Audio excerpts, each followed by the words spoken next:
Welcome to the Low Carb MD Podcast. No one is beyond help. No one is beyond hope. Nothing said on the Low Carb MD Podcast is medical advice. Please consult your own doctor before making any lifestyle changes.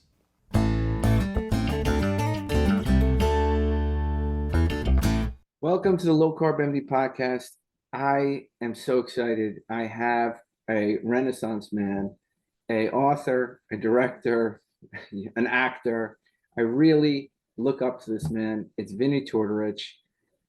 He was the guy, I think 8 years ago, who put me a little bit on the scene. He's like, who's this guy?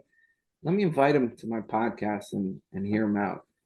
And that was like 7 years ago, I think, Vinnie Tortorich. And now, after 3 documentaries, he's coming out with his 4th. And I'm excited to hear about it. But before we get into that, Vinnie, thanks for coming on. So thanks for having me. The only thing you got wrong in there is I could not act my way out of a wet paper bag. I've seen you on the Oprah show, so you know. Yeah. So you know. Yeah, that was a bit of acting. It's funny. My wife is an actress, and so the way they do auditions now is everything is done. That's why we were able to move to Virginia. Everything, you just send in a tape audition. You don't go in for auditions. And even when we were living in LA, they would say, just tape it at home and send it in. And the world, and at COVID, the world completely changed to that. So when my wife has to send an audition in, sometimes she's got to do the lines, right? And you have to have someone off camera reading the other line. It's the funniest effing thing. Because I just deadpan everything. I don't know how to put inflection in to act. To me, it's a like a black science that I will never understand. And she will take my blocked out words and she'll be acting her ass off on the other end. It's like, wow, these people really are witches. They don't belong to regular society because they can take words and make it their own. And it's kind of crazy, But you've acted in your documentary show. You've narrated them, and I would consider you an actor. But that's not act. That's just reading, or not reading. Most of it is committed to memory, and but I know my subject. I'm a one trick pony, and I know my subject inside and out, and I can rattle things off. And people, I'll have these doctors, guys like you on my Friday show, and at the end of the show, they'll go, do you have a teleprompter? Because you never looked out of the mic. You didn't look down at notes. You didn't look at anything. And it's like, yeah, because I don't write notes for a podcast. It's all just done off of, just the passion of what I do. And I'm one of those lucky people that once I read something, it's in my brain. It never leaves. And I can just regurgitate it. Speaking of read something, I want to come back. Your book actually was one of the first books in the nutrition space that I read. And the book's like 15 years old now? Fitness Confidential? Maybe 11 or 12, something like maybe 11. But I wrote it like, you don't write a book one day and put it out the next day. So it was written even 2 years before that, And just your journey through nutrition, through cancer, through all of it. I mean, I was inspired. I fell in love with Vinnie Tortorich after reading Fitness Confidential. And this isn't a joke. I'm not joking. My kids, my oldest kid is 12. I got 3 kids, Vinnie, and they've all seen, you're the nutrition documentaries they've watched, and you're a part of this household. You're a part of this household. My wife loves it too, by the way. She says hello. Tell her I said hi. I see her on Instagram and Twitter all the time, and she's always out there putting the good word out. But thank you. The book, when the book came out, it's an interesting story.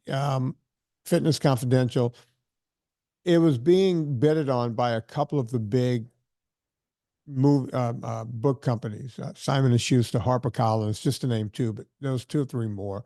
Actually, Harlequin, the Harlequin novel people, they have a fitness segment and they were looking at it too. But both Simon and Schuster and HarperCollins wanted me to take the book. They said, listen, this is great. You're an unknown author. We want to give you a 2-book deal. We want you to go back, cut this book in half, and give us 2 books.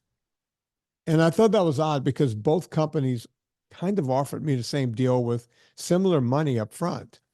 And I think anyone in their right mind would have taken that money. But I kept asking the question to my agent, why? Why do they want 2 books? And finally, my agent said, you know what? I love this book. I don't know why.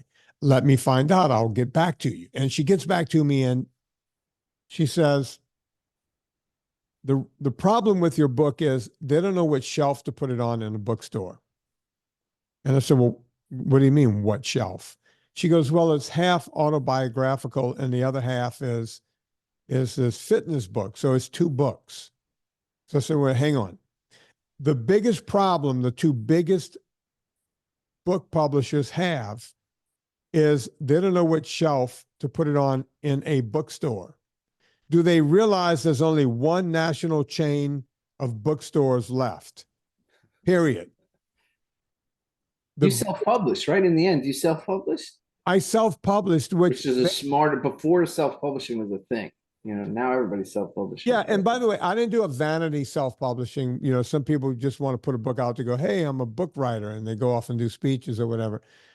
I literally hired one of the editors from one of those 2 companies. I did everything myself. It cost me like $14,000 of my own money. But you see, it's that whole put your money where your mouth is. And your time. I mean, yeah. you say 14,000, but if you factored in your time, it's probably $100,000. Oh, listen, I was losing sleep over this whole thing. I did the Audible book myself. I went to the people at Audible and said, hey, I want to hire your people. And that's why I read the book. I have the worst voice in the world to read a book. I read my own book because I couldn't really afford to hire someone to do it. I even talked to my wife, who she does that for a living. She does Audible books. And we decided that a female's voice in this book wouldn't sound right. So I had to do it.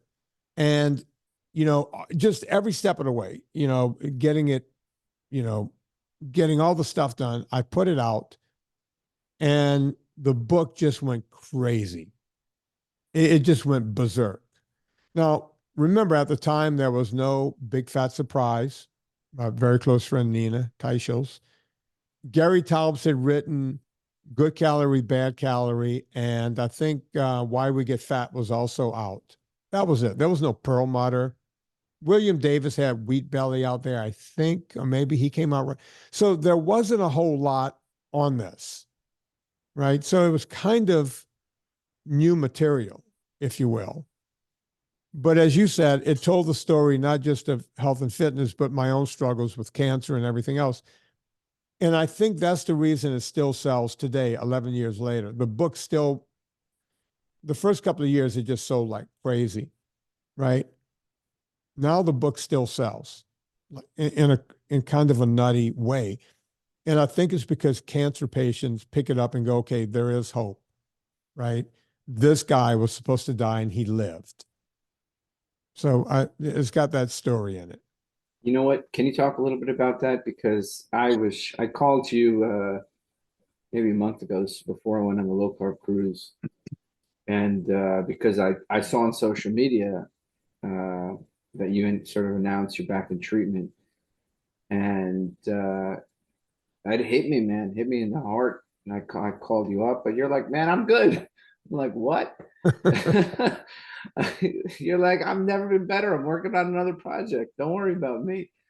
Yeah, I didn't put it out on social media right away. I wanted to get through all of my chemo and most of that because, and if you look at it, what I did was as soon as I knew I had to go back on chemo again, I called up Anna Vocino and Gina Grad, and I called a bunch of doctors. I didn't tell the doctors what I was up to, but I just banked a bunch of podcasts so that I can go at least 6 weeks without having to work, right? I had to go take care of this. So I banked a bunch of shows, and I also banked a bunch of stuff for Instagram and everything else, so that everything looked like I was still here every day working. All I have to do is press a button to put something out, right? And I just went through chemo. I went and got my infusions every day, and I went to get all the all the drugs pumped in me. And then towards the end, when I started to not look so gray anymore, I went on camera and I said, "Hey, just want everyone to know, I've always said when my cancer comes back, I'll let everyone know, because the type of leukemia I have, it's chronic. Once they knock it down, it becomes chronic, which means they told me every 5 or 6 years I would have to be on chemo.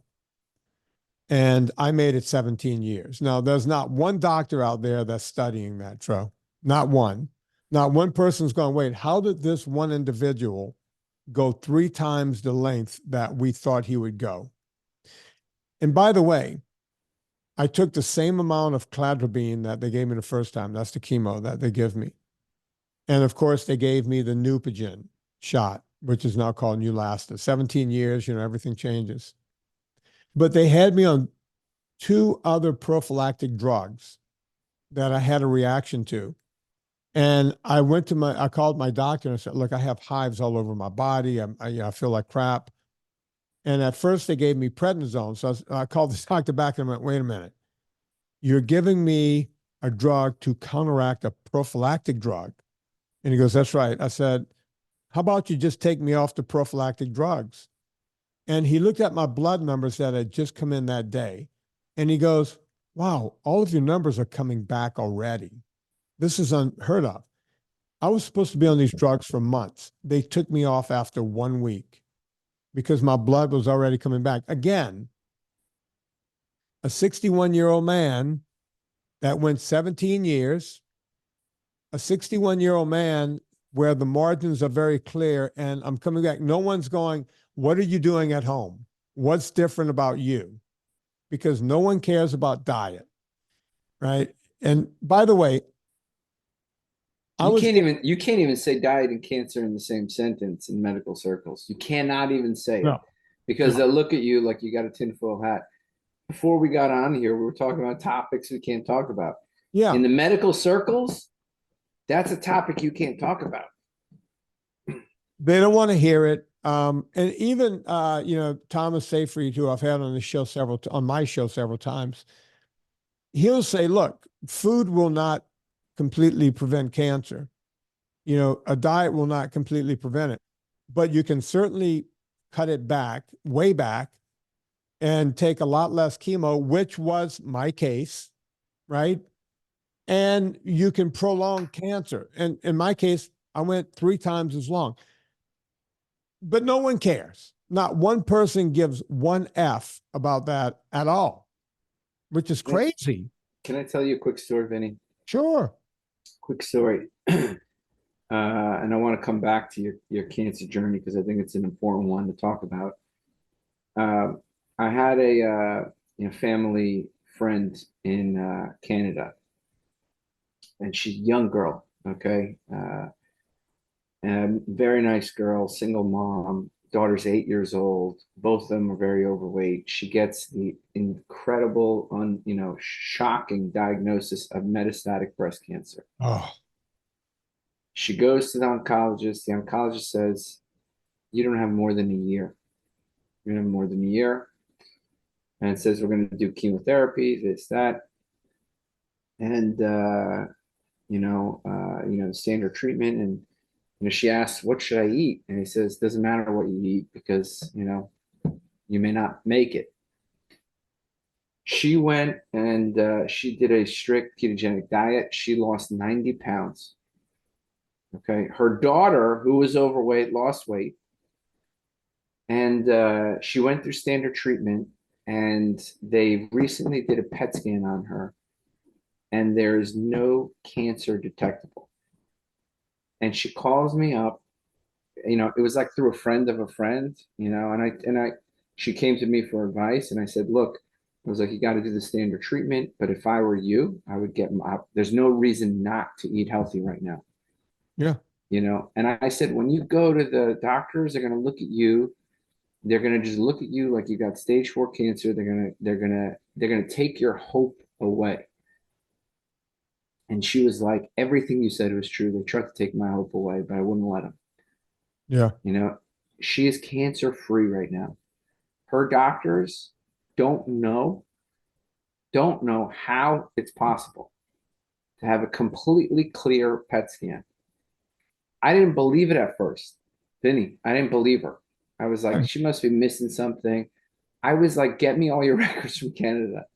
She sent me all her records. She's cancer free. Yeah. She's cancer free. Now, she did standard treatment plus diet, right? Right. And I asked her, I was like, did that oncologist, did you ask him, like, has he ever seen anything like this? Has he ever seen something like that? And said, I did ask him. And he said he's never seen anything like this. And was he curious? He wasn't curious. He wasn't No. curious at all. It was like, okay, that's just your case, So tell me, when you were getting cancer treatment the first time and now a second time, did they take your hope away? You feel like they took your hope away? No, they didn't, because the first time, my good friend owned a cancer. I know it sounds weird. She had her own linear accelerator. She was a radiation oncologist in Beverly Hills, and she had the singular radiation, linear accelerator in Beverly Hills, and she created this incredible practice. So she happened to be a very close friend of mine. I wrote about her in the first book. She was the woman who, I talk about this. I walked through But the you hall. said first book. Are you alluding to something? I wrote a children's book before Oh, that. okay. Oh, Sorry, okay. sometimes. Yeah. So my second book, actually, my children's book was first. Yeah. So with Patty, her real name, I gave her a different name in the book. As soon as we figured out I had cancer, she walked me through Cedar Sinai, and it's like Moses parting the Red Sea. They She just walked down that hall, and everybody respected her, not because she was the most famous doctor in the world, because she was not. She had the only linear accelerator. So if someone needed chemo on top of their zapping, she loaded these doctors up with clients left, right, and center over at Cedars, right? So when she walked down those halls, she had the respect. She walked me into the top hematologist in Los Angeles. Everybody goes, my doctor is the best. No, I had a friend who walked me into a woman that you don't get into, because she doesn't really see patients. This woman just studies, blood. That's all she does, like a Dr. House type.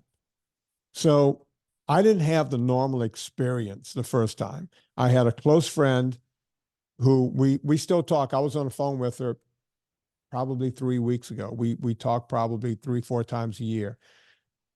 She walked me right in. And then they released me to her house for treatment. So they hooked me up to that machine. I was on me 24 hours a day, and I went back to Patty's house in Bel Air. Right. So that was cancer for me the first time. So it was all about, just positive everything, because I Were you was scared? different. Were you Go on. scared? Were you scared? I don't know.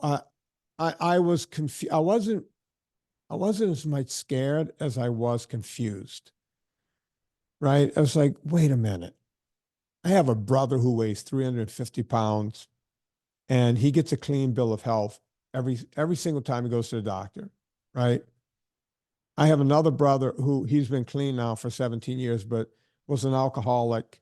The guy never catches as much as a cold. Right. I'm the guy who exercises daily, watches what I eat, on and on and on. And I get this gene mutation that causes this to happen, right? The first time I did it, I was still eating a lot of carbs, and I did not have an easy time going through cancer. It was all the things, right? Yeah. Throwing up, feeling tired, felt like I was in a coma half the time. I didn't have time to get scared, to be honest. And so when you say, were you scared? I'm not trying to be a hero here. I don't know if I had time to get scared. I mean, you just weren't in touch with whatever was going. You were just like move, move, move, move, move, move. Yeah, gotta get the next thing done. Get this done. Yeah, I'm a task guy. But you're thinking about that. I mean, you're like, how does this happen? How does this happen? Yeah, I'm like sitting there going, and by the way, I hadn't met Serena yet. I had met Serena, but it didn't take.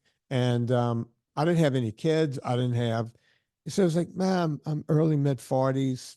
If I die, I die, right?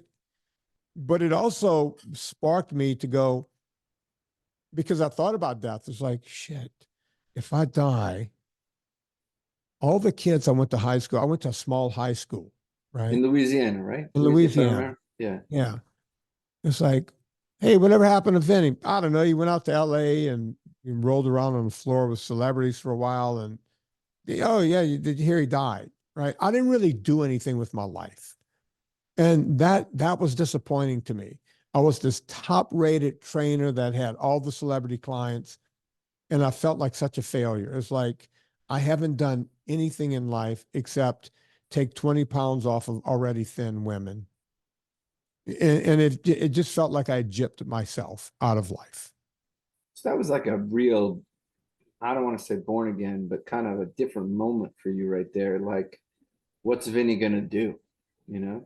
It was really, you ever see that movie? Oh God, I can't think of his name now. This Is Your Life or whatever. Can't think of the name of the movie.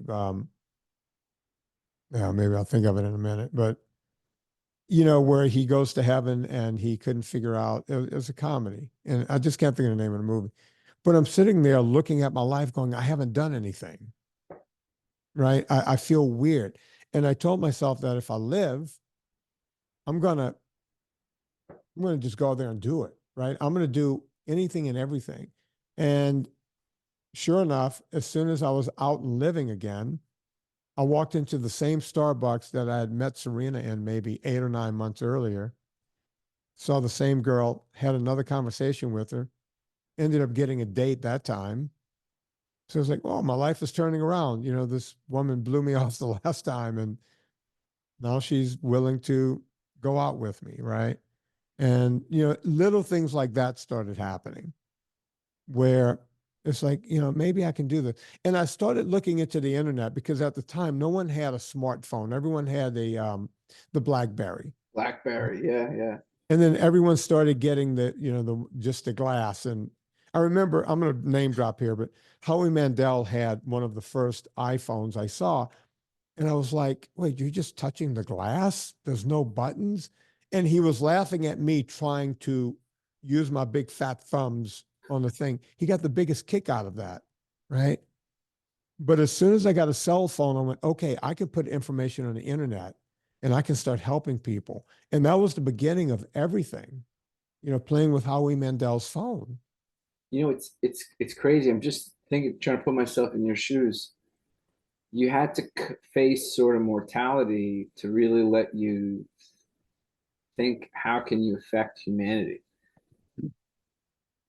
In a way, right? Like, yeah, I never thought of it. You're bringing this up, and true, I've never thought of it that way ever. That never occurred to me, but it made me stop. Right? Sometimes we just go through life and go, okay, this is the plate of food in front of me. Let me eat this plate of food to get to the next plate of food, and that's the way people run their life. I talk to people, and you and I are in the same business. We talk to people every day.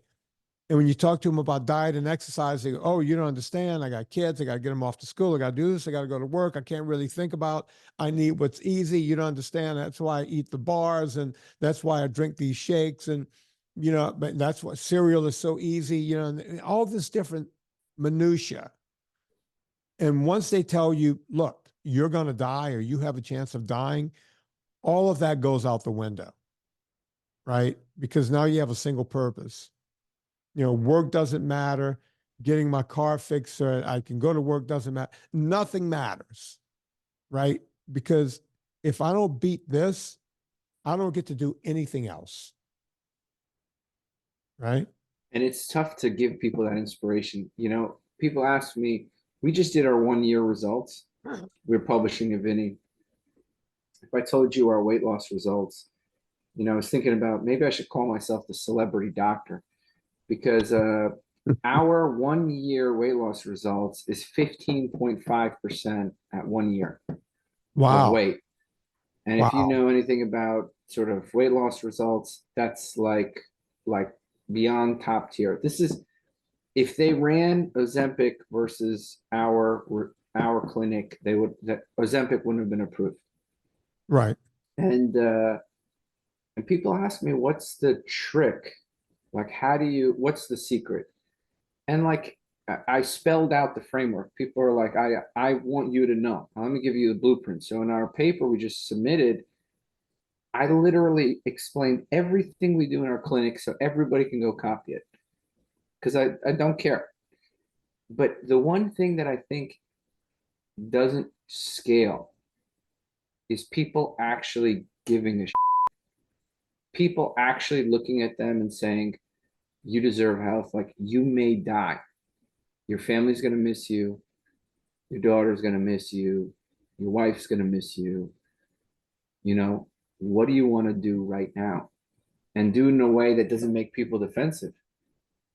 You know, doesn't, because I'm sure you've seen it. How often do you talk to somebody about weight issues or exercise, and it's like, you know, they have a block, you know, and you're trying to take that block away. It's like, no, you don't need that. You don't need that cereal. You could do eggs. You don't need that, you know, bar. You know, you could do nuts or whatever. So I think that's the part that doesn't scale. That's the part that's lost. The art of actually giving a and actually empathizing with people, helping them without making them feel like Well, look, a greater part of it, I think, and I'd like to get your opinion on it, is addiction, right? It's such an addiction. I'll give an example. There's a woman, she followed NSNG, low carb. I call it NSNG, no sugars, no grains. And she was 90 pounds down. And she got in touch with me, and she said, I was very aware of her. I'd spoken to her before. She goes, listen, I'm having trouble. You know, we're texting back and forth.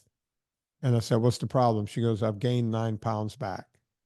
Now, by the way, she lost 90 pounds. She still has about 150 to go, right? She was up there. 150 just to be healthy, I would guess, to be perfectly healthy. And so she gained 9 pounds back. And I said, what's going on? Job, stressful. You know, I started creeping back into eating, you know, cakes and candies and everything else. The sweet tooth is back full on. And I realized what she was doing, man. She was yelling help. She was drowning in water. She needed someone to toss her the ring from the ship to pull her back on. And I knew what the woman did for a living. So my guess was financially, I couldn't say to her, let's set up a consult, because that would be financially devastating for her, right? Or not devastating, but it would be a load. So I said to her, I said, can you do me a favor? So when was the last time you had candy? And she said, last night. You know, it happens every night. I said, okay, it's 6 o'clock right now, so it's getting ready to happen in the next couple of hours. She goes, that's right. I said, I would like you to text me tomorrow at 6 p.m. and let me know that you made it 24 hours clean. No candy, no junk, no nothing tonight. Can you give me 24 hours? Absolutely. 24 hours later, she goes, I made it. I said, okay, tomorrow night, 6 o'clock. I need another 24. Long story short, we're at 68 days now. Well, today will be 68. She hasn't made it yet, but today is going to be 68 days. She's lost that 9 pounds. She's lost another 11, and she's moving in the right direction. Now, I sit there and I say to myself, I can't have 80,000 people texting me every day. I don't have that kind of time. oh, we have it. We have over 1,000 people texting us in real time every day.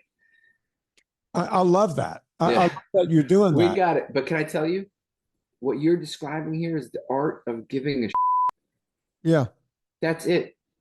And when you talk to other doctors, I know you've had Mark Cucuzella on the show, he sure. describes it like we got to pick people up out of the gutter one by one. Yeah, And that's something that just doesn't scale. It doesn't scale. And I no. talk to these obesity docs, Vinny, and they're all talking about scaling. I'm like, you can't even do a good job. Why are you even thinking about scaling if you can't even do the job? You So if know? I had a nickel for every one of those doctors that have come to me that wants to join up and let's take NSNG and put it with my thing and we can make it this and make it, it's like, no, no, no, no. I'm not turning this into some money making venture. This is what I do. I do quite well in my other businesses. So I don't need to turn this into another one of those, right? But you're right, it's not scalable, right? Telling people to eat the right thing is not scale. How do you scale? How do you sell anything after that? It's kind of like when my friend McDougall wrote the book about barefoot running. When I was reading it, I was going, this is I kept laughing every night. Serena was like, what are you laughing about? I said, he's telling people to run barefooted. You know, what is Running Magazine going to be able to sell? You can't sell people feet.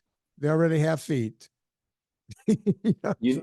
You know what, actually, Vinny, I thought the monetization isn't a problem. We've monetized that.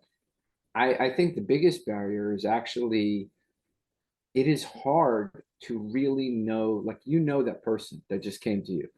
Right. She had to lose 90 pounds, she lose 150. You knew she financially struggled. You knew her vulnerabilities, you knew what she needed. That is the hard part, is actually giving a it's not the nutrition. I mean, how easy is it? Meat, fish, chicken, eggs, some Greek Right. yogurt, green leafy vegetables, a couple berries. Yeah. If you really need to, something else. But so the nutrition isn't hard. It's actually helping people. That's hard. And when I say scalable, I'm not worried about monetizing it because I'm sure people will pay if you can help them lose weight forever. Yeah. People will pay. People are paying $1,000 a month for an injection drug. I know. I have a relative on it right now. She claimed, I mean, she could talk to me any day of the week, but it didn't take her off of the 450 pounds she was, carrying around. But I noticed she started losing weight, and I know she's not following anything I have to say because how can I possibly know anything? She's a relative. And I asked my other sister-in-law, I said, hey, what's she doing? She goes, she's getting the shots. And I went, great for her. Great Yeah, for her, because she yeah, was going to die. She was going to kill herself. Right. And, yeah. but I'm wondering, and if she brings it up to me, I'll say, listen, that's great. Keep doing that. But we need to teach you how to eat because you can't live on these shots forever. If you talk to Ben Bigman and some of these people, they'll tell you it's not a great idea to take these things long term. I don't know how you feel about it, but do you think it's a long term solution to a problem? I think that it's interesting. I mean, we can get into it. The you know where the drug comes from? Where it actually comes from? I Yeah, know yeah, started working on GLP-1s for some reason, and then they yeah, figured out that it helped with. yeah. So it's so interesting. It actually comes from the saliva of a Gila monster, the lizard, Really? Yeah, the yeah, binge eating lizard. That yeah. eats like 5 times a year. It has this big fatty tail where it stores all the water and the fat. So the lizard, when it bites an animal, it has a venom that paralyzes it, and and as it chews, the salivary glands of the lizard release exenatide 4, which is the first GLP. And that GLP makes the lizard not hungry, stabilizes the sugar of the lizard, and it makes it not want to eat. That lizard eats 5, maximum 10 times a year. Wow. So we're injecting people with the hormone of a binge eating lizard. right? That's crazy. Interestingly, the drug works, Vinny. The drug works. And the problem is our food environment is so toxic. Even if the drug was bad, when you remove the food, it's a win, right? Right. Even if the drug was bad, Right. the food environment is so toxic that anything that lowers that is going to appear great. So I have mixed opinions. I have mixed opinions. It's both amazing and both scary.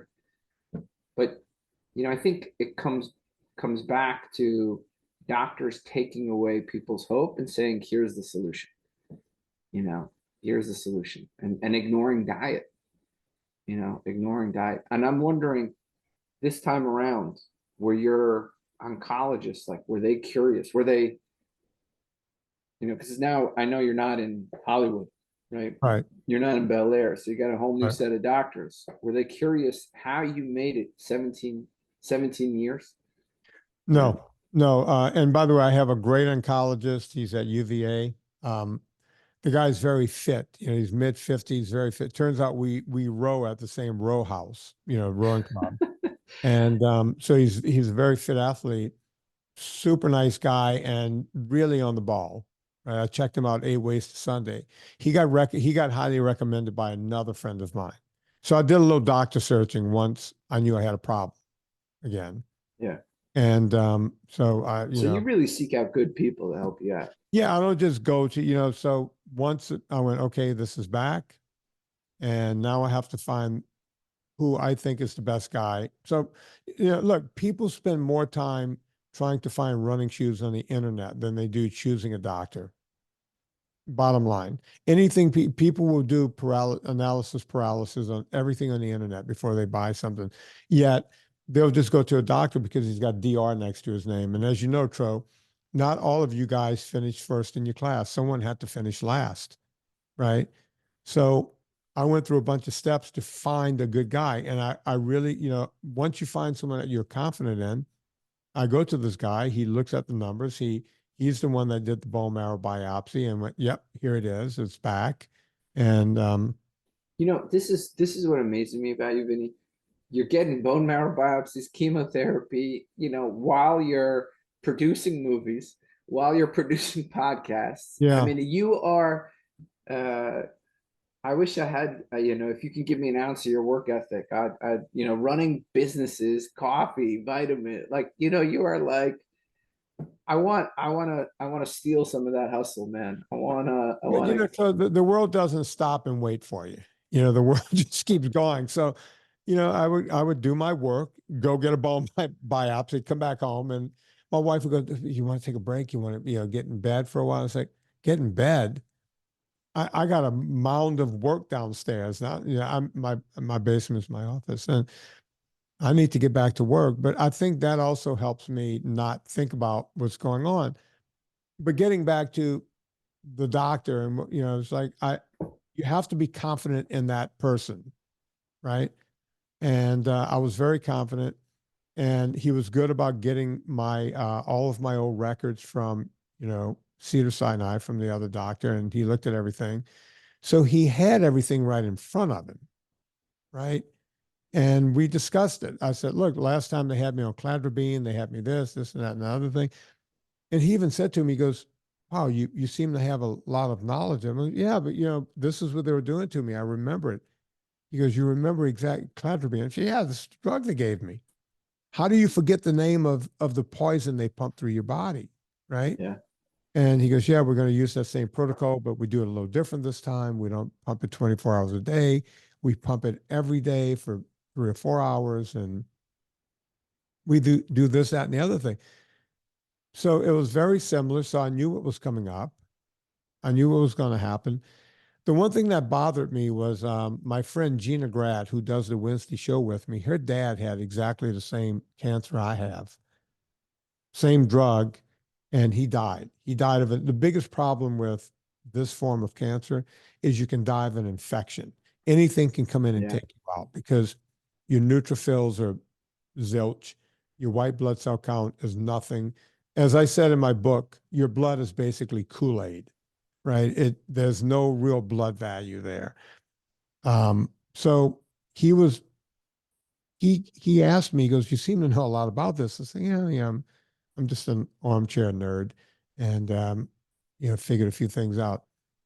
And I mentioned to him, I said, "I'm one of the guys on the internet that brought low carb to the internet and the whole thing." And he just didn't ask any questions. He just bypassed that. No questions. You know, nothing. That's it's like 17 years. You figure he'd be a little curious. I think one of the problems, Vinny, and it's not nothing to do with this oncologist, that oncologist, in general, we're so hyper educated that we Right. lose our curiosity. We stop to say, wait a second, there's somebody right in front of me, 17 years, 17 years, Yeah. right? And he's gone, and we don't like what makes this special? What makes this unique?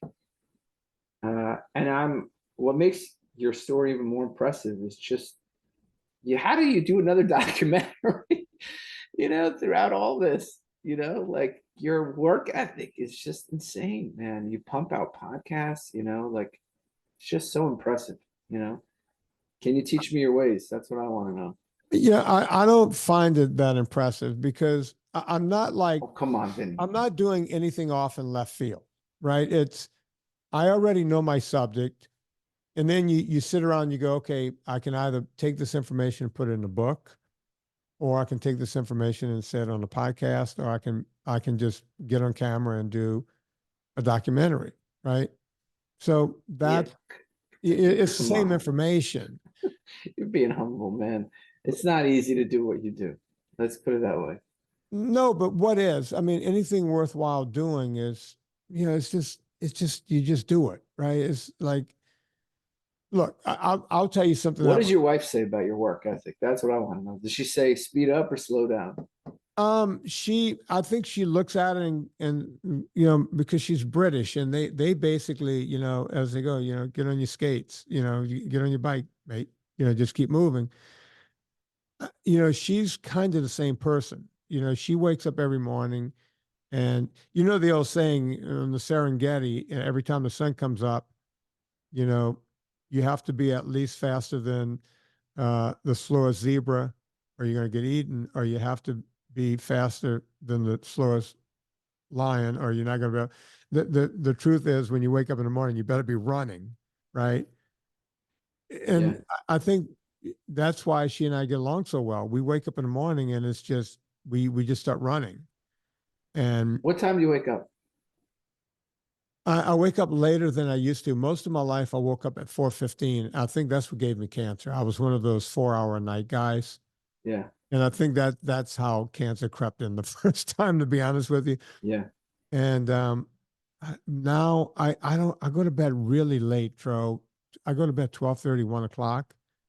And so I don't wake up until like So there are 9 a.m. 9 a.m. was a bit early, huh? no, You I know, I get up at like 7, 6:37, somewhere around there. so your sleep is really so you're not so we got to talk about your sleep, Vinny. You need a good lifestyle doc to go through your sleep with you, huh? The fact that I get 6 or 7 hours now Yeah. is great because I don't work much during the day. I don't work at all in the morning. Yeah. Right. I take my mornings to do whatever I want to do. I'll go shoot archery in the backyard, or I shoot skeet competitively. So I like shooting at targets. It relaxes me. It makes me relax and think. Right. Yeah. Because you, An incredible amount of focus. yeah, you have to focus on something else that's Yeah. BS, right?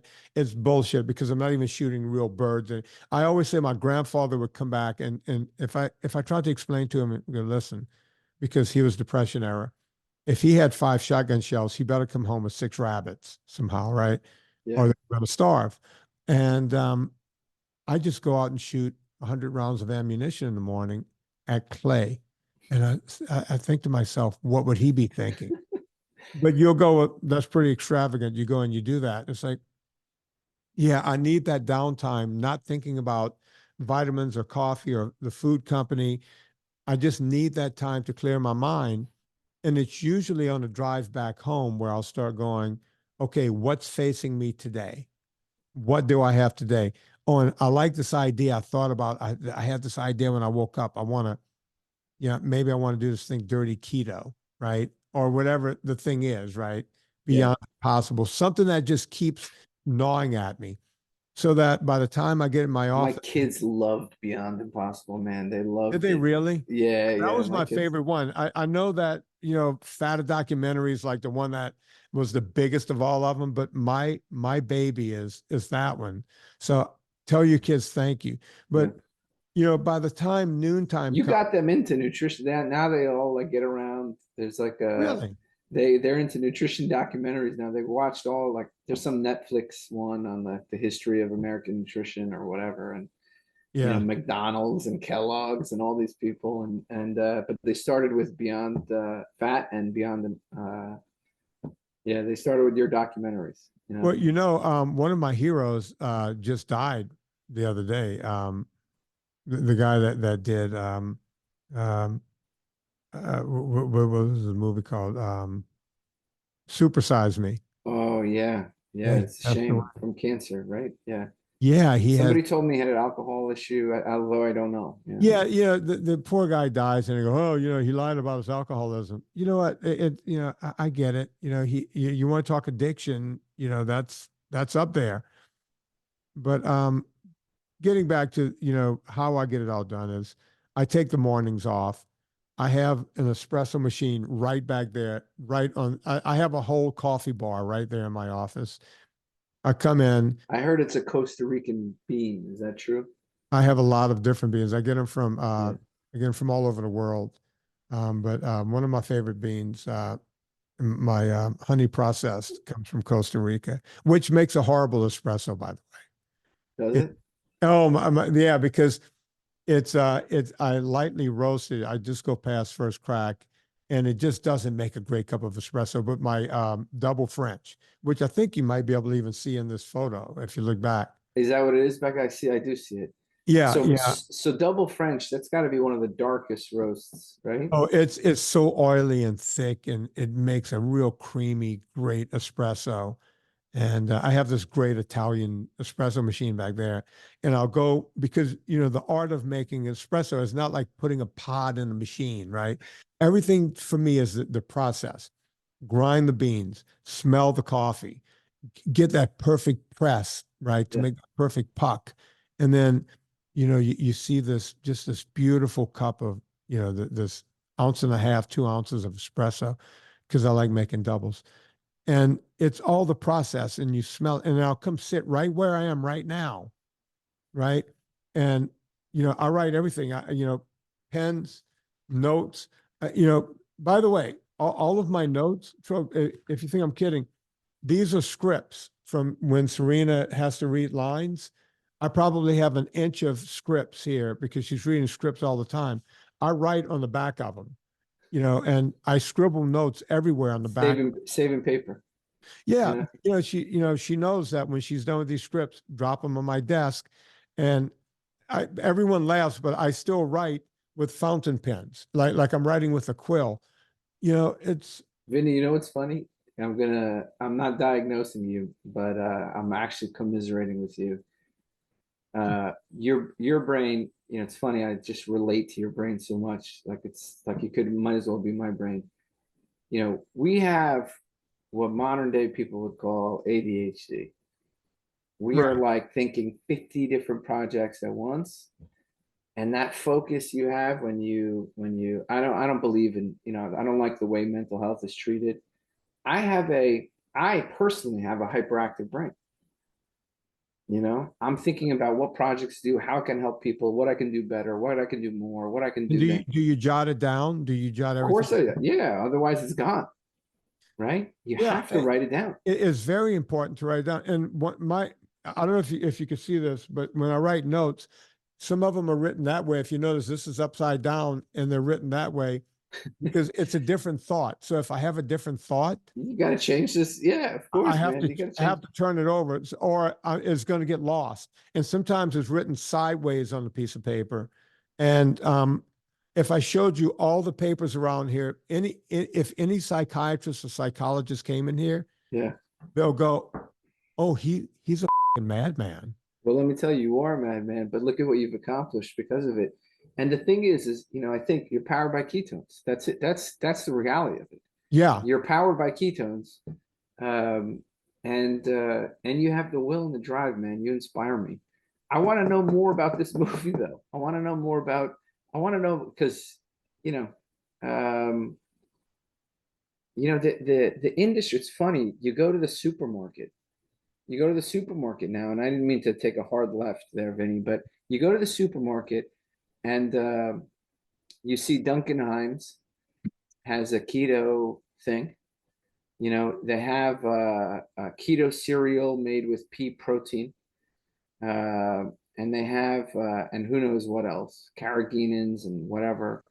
They have basically keto bread, which is literally wheat proteins they put in there. Right. They're and and it's gotten like the wild wild west, and it's I think it's gone too far. Like it used to just be, hey, take some nut butter, put a little bit of sweetener in it, put it in the freezer. It Right. used to be like, take some almond flour, put a little bit of sweetener in it if you really need something. And it's like in the last 10 years, it's gone, the industry is just freaking taking a hold. The industry's taking a Yeah. hold. So Well, tell me about the new documentary. so, okay, it all started with me when, I wrote the book. I refused to put the term ketogenic in it because I thought every doctor was going to go, this guy's telling people, ketoacidosis is good and that can kill you, right? And so I left the word ketogenic out of my book and, called it NSNG. And it didn't take long for more of these armchair quarterbacks to end up on the internet using the word ketogenic. And as soon as the word ketogenic came out, the term keto, you're going to shorten everything because it's the internet. And then, I would go, before it was a big thing, I would go to these meetups, MEAT meetups and all this kind of stuff back in 2013, 2014. It was small events. And it didn't take long before people were doing bigger events. And then KetoCon came around. And I think the first KetoCon had like, 500 people. Then the second one doubled the next year to like 1,100. And then they invited me and Anna to show up. And we talked about it on the podcast for like 6 or 8 months. And, we had a big audience and somehow 37,000 people showed up. They had No, 37,000 I'm people. sorry, 3,700. So Oh, we went from 500 to 1,100 to 3,700. that's still a huge, huge conference. I Yeah, didn't realize it was that big. That was like what, 2016, 17? I want to say 17 or 18, somewhere around there was the first year I went.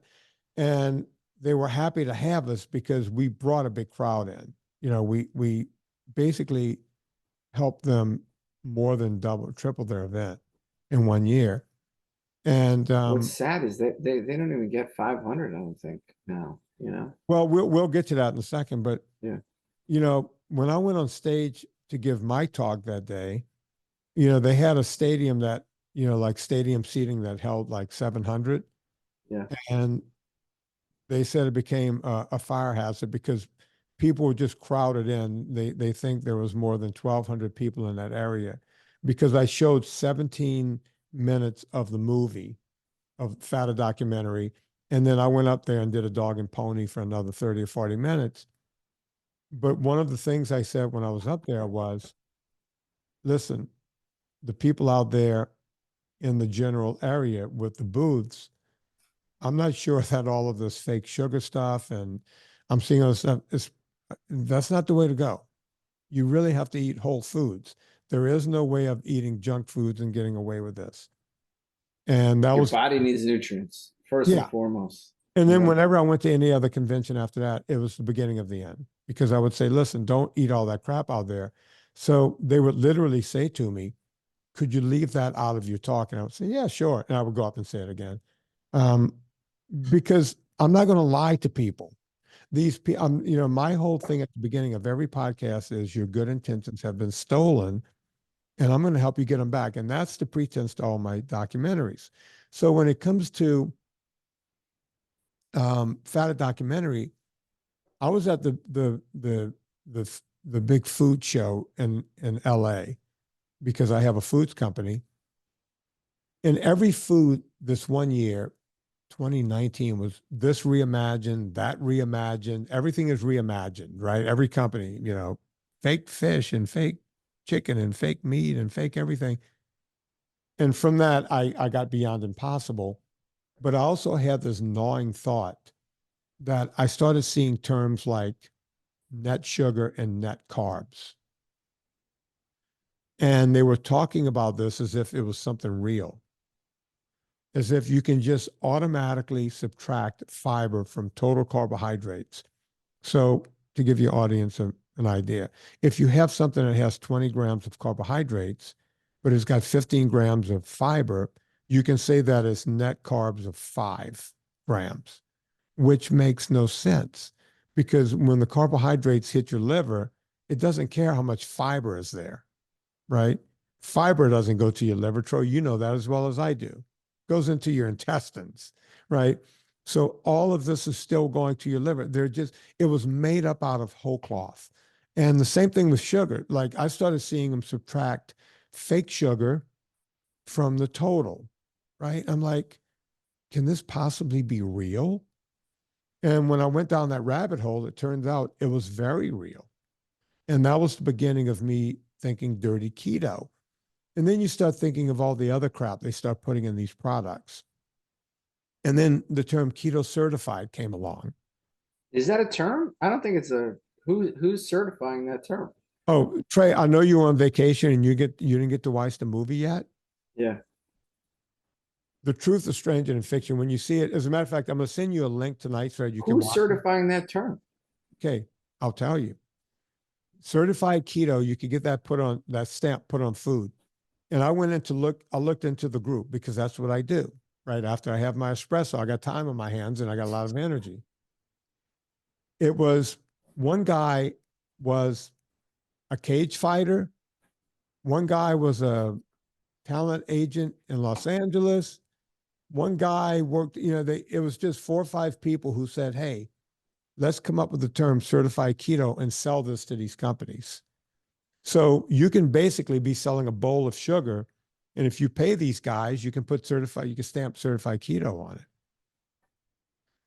That's a joke. You're looking up something right now. I am so pissed off right now. And by the way, Tro, my attorneys made me take their names out of the movie, but I still put what they did for a living and just fogged out their real names so I wouldn't get sued. And that could be the reason that my movie is still not out on Amazon. I've obviously hit it. My movie was supposed to be out on the 30th of May. We're recording this on the 8th of June. Amazon will not give me a reason as to why my movie's not up yet. And it was supposed to be out 9 days ago. This is a joke. Yeah. This is a joke. We've been talking about considering doing this in the SMHP, but we didn't want to go into it because it was too hard. It was too hard. It was too difficult to do. Yeah. There's too many, it's very, and it's kind of BS, you might as well put a Heart Healthy logo on something, so we shied away from it. We shied away from it at the SMHP because it was just, and it's bullshit. What metric determines if something's ketogenic certified? That's BS. Yeah. And these people are doing it, and you'll see Keto Certified on all kinds of different foods. And it's just a bunch of people who got together and said, hey, let's literally a cage fighter and a talent agent or 2 of the people on the list. That's such a joke. That's such a joke. Yeah, the whole thing is a joke. And the truth is stranger than fiction. It's just like all my other documentaries. You'll sit there scratching your head going, oh, he must be skirting something or fibbing about something. No, I don't do that. You know that, Joe. I just, here's the truth. Can't make it up. Where do you draw the line, Vinny, for because we live in a sort of capitalistic world, right? And and every industry is going to try to make money. And, when you're looking at a product, right? How do I know NSNG is a very good framework. How do you decide, okay, enough is enough?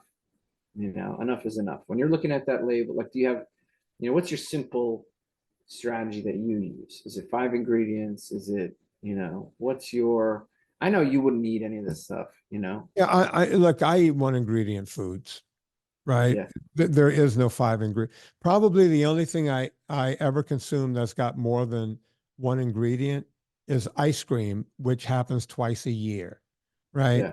Yeah. And it's usually gelato or something when I'm in Italy or, somewhere like that, where there's basically Versus 3 cream and sugar, right? I mean, it's it's cream, sugar, basically and cream eggs. and Yeah. sugar. Yeah. Yeah. Cream, sugar, and eggs. Yeah. So 3 ingredients. So ice cream is about the worst thing I will ever put in my mouth. And I just don't, as much as I love ice cream, I have it twice a year, or maybe not even that. Yeah. Right. But everything I eat, meat, 1 ingredient, fish, 1 ingredient, pork, 1 ingredient, right? Yeah. Yeah. As far Eggs. as spices go, eggs, 1 ingredient, right? So everything I eat, cheese, 1 ingredient. Well, Greek yogurt's got 2 ingredients, right? The dairy and the bacteria.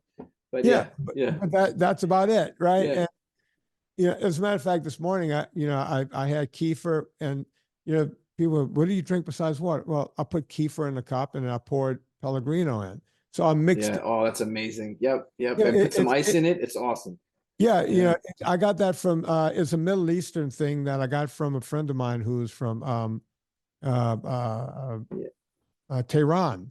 I said, wait, Yeah. oh, Armenians do it too. Don't forget about the Armenians, yeah, man. you guys, We call all it of you tan. guys, yeah. Yeah. So I learned that years ago. It's the most refreshing drink in the It's so world. good. Yeah, So good. Yeah. Yeah. Yeah. yeah, I used and to a little make it as a salt to it kid, too. Vinny. I used to make it as a kid. We used to take a big pitcher, like, that people make lemonade or iced tea. We would put some lemon in it or kefir, and we would mix it with water and throw ice in there, and that would be our drink.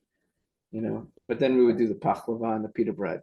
So So I guarantee you, Tro, since we're talking about the soda and you're going to have one before you go to bed tonight. I guarantee it.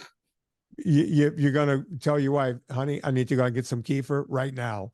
yeah, no, we Because, have it. We have it. Are you kidding me? We yeah, have it. just You know. go put the kefir and get you some either Soda Stream or put some Pellegrino or Perrier in it. You know, it's that simple. I just I don't stray from it. You know. Yeah, yeah, I know, and I think it's confusing for a lot of people getting started now. Back in Atkins' day, there's nothing, and now there's Quest bars, Quest cookies, this, that, Dunkin' Himes, keto cake, I mean, Catalina Crunch. I mean, it's just, well, Catalina Crunch makes Oreos. It's protein, pea protein, which is chock full of lead and arsenic, and it's an Oreo, and they call it ketogenic. The one place I think this has values, and maybe and it's a modest value, is type 1 kids. Yeah. Type 1 kids, you go and those type 1 kids, they all of a sudden I mean, they were eating junk before, 9 times out of 10, it's just our modern environment is full of it. And then you got to take it all away. Yeah. And so, like, my heart goes out to them, but other than that, it's gone a little, like everything, the industry takes over. You mentioned kids in general. I was talking to a guy the other day, and he goes, "Yeah, it's tough." He mentioned Rice Krispie treats, and I said, "Well, why? What puts you in the way of a I don't see a Rice Krispie treat in my life. How do you, sir, at 46 years old, where are you running into a Rice Krispie treat?" He goes, "Well, I have kids," and I said, "Well, do you hate your kids? You're trying to kill your kids. You want your Yeah. kids to like you when they're 46?" And he stopped for a second. He goes, "I never thought of it that way." It's like, yeah, we think of kids as being these little garbage disposals who can handle everything until they can't. Vinny, can I tell you something? I wrote a tweet about this, and I mean it. the food industry has single-handedly disrupted the family unit. Yeah. They've I disrupted the believe it. family unit, and it is crazy. You ask somebody who's really struggling, and you ask me. I was 30 years old, and my wife had to remind me. She said, "Are you going to be alive for your kids?" And that's when I was like, "Holy shit, like I gotta change my life." But if you think about it, you know, supposedly, most parents I've talked to would give the ultimate sacrifice for their kids, Yeah. and yet here they are bringing in this food into the home that's going to shorten their lifespan by 10 or 15 years, and shorten their kids' lifespan, and not just lifespan, health span. Yeah. And not to mention, these parents, they try to find the right preschool, the right kindergarten, because they want their kid to get into the right school so they can get into the right college. Yet they ignore nutrition. And it's the most important thing for your brain and to be able to function at a high level. Yet they don't pay any attention to that, Yeah, I which mean, is odd to me. and then they see, then they hear about us on social media or whatever, and they're like, "Oh, keto," and then they go into the supermarket, and who knows what they're picking up, Yeah. right? Who knows? So talk more about the movie. When does it, was it a passion project? What sparked you to, I understand fat. I understand, beyond the impossible. This is sort of coming into the community, you know, cutting into the Well, community a bit, which I think is a good thing. But look, I've always said I'm just going to tell the truth, right? And I don't care if it goes after, I'm going after me in this movie. I'm one of the guys that brought ketogenic to the internet, but we didn't go in the right direction, right?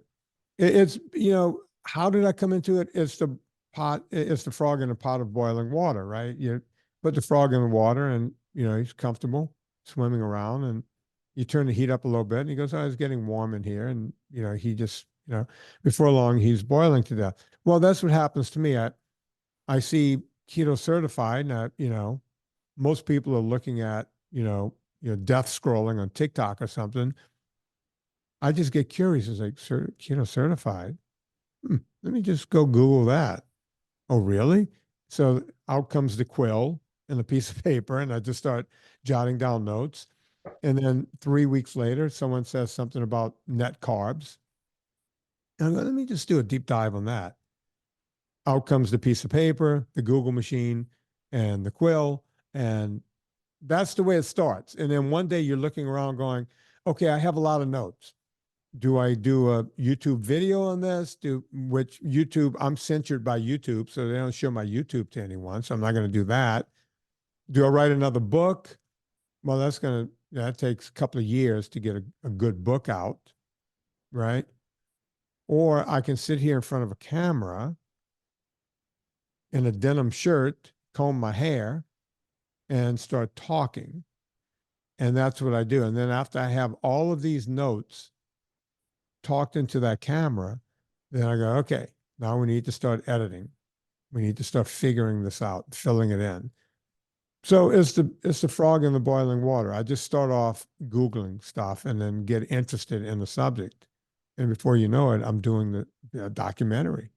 I looked into the net fiber. I remember 7 years ago, I was looking into the prebiotic fibers that everybody uses, which is one of the biggest scams. It turns out about 1/3 of people can actually metabolize those prebiotic fibers, Yeah. right? That they throw into all this stuff, all these protein bars and all that. So it's meaning they get glycemic excursions from these quote unquote net carbs, or whatever, non-net carbs, or whatever they call them. The carbs are subtracting out, which is, it's crazy. Yeah. It's crazy. But all of this is basically the self-food, right? Would you agree? Yeah. It's all what? You cut out for a second. It's all the self-food. Oh, absolutely. You're not going to stop. That's what I said that in Fat Documentary. It's like, look, you're not going to stop the food industry from doing what it's doing. You have to change. And by the way, if you change, they will change, right? Because they put their finger in their mouth and stick it up in the air and see which way the wind's blowing, and then they go with it.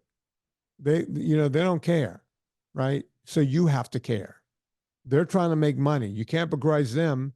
They're a business. They're trying to make money, but you don't have to go along with it, right? And my job is to tell you the truth, right? That's why you never see me hooking up with Trope. I own NSNG. I own the copyright on that. I could have had what I like to call helicopter money at this point, where I can fly around in my own private helicopter if I was willing to license that, to different companies. I've been asked right, left, and center. I would be a very wealthy man, but I don't.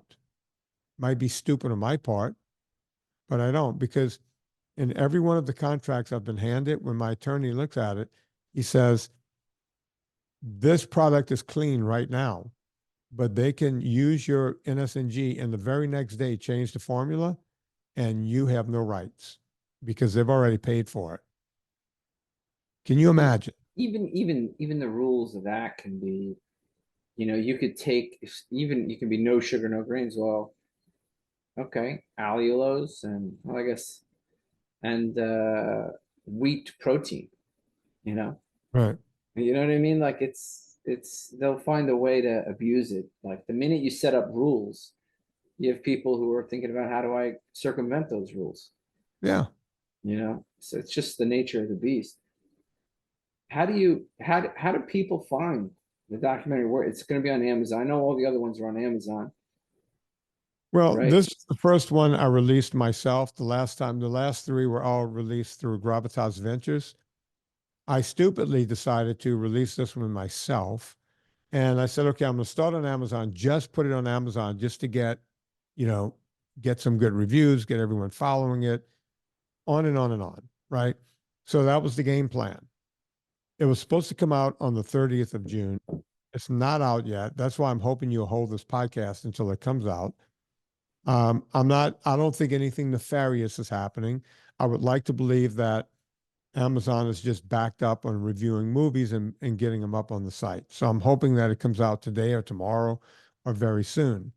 What I wasn't expecting was I put all of this effort, I went on the bigger podcast, the Adam Carolla show and all these different shows. And they said, go get the movie right now. And it's not out. So I've blown all of those opportunities. It pisses me off. That's why I'm telling everyone from now on, please hold the podcast until it comes out. And I'm not sure when it's going to come out or if they will ever put it out. I may have to backtrack, go to Gravitas or go somewhere else, go to Tubi or one of these other companies and see if I can sell it there if Amazon decides they don't want to do business with me, which I don't understand why they wouldn't, because I do a ton of business between vitamins and my foods company at Amazon and the book at Amazon. I don't know why. And my other 3 movies all do really well on Amazon. I'm not sure why this is not there right now. I'm sure you'll figure that out soon, Yeah, I'm we'll sure figure it out. Yeah, or you may never know. They may be like, sorry, and it's because you're attacking half their products, half the food product. Who knows? Yeah, we'll figure it out. It'll all get done. We'll hold this. We'll wait for it. You'll let me know. We'll get it out then.